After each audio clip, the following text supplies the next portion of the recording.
I am grateful that this next, whatever we're entering, this phase is about real world assets.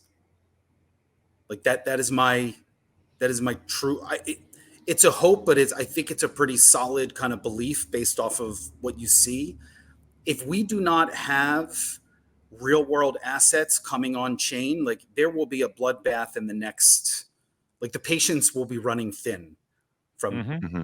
the capital that's inside the system. I share this on Twitter a lot. The big picture is this: globally, and it's broad numbers, right? Globally, there is $550 trillion of assets in the world. So you take what are things worth? What are those assets worth? Roughly $550 trillion.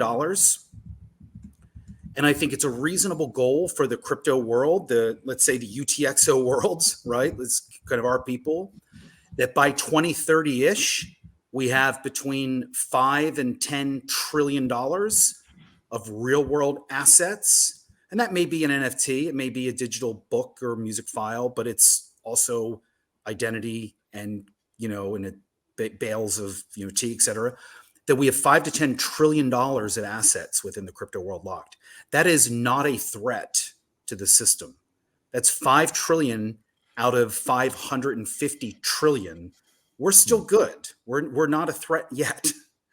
And to get there, we are going to need more than people that are just simply trying to arbitrage price moves.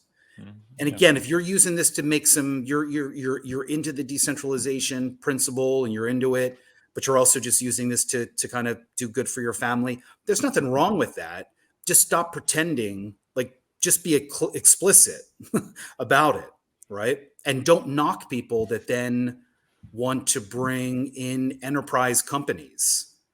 Like the same people that will talk about price pumps and wanting to exit and blah, blah, blah, will also be like, oh, we shouldn't be partnering with whatever mainstream brand, like as if that's selling out.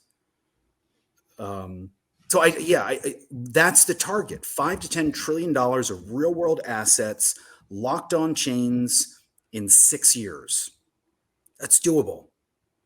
That's doable. And of those, how much are going to be on Ergo Cardano?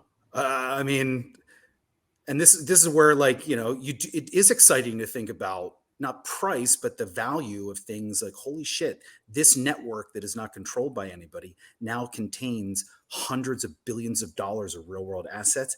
That is exciting.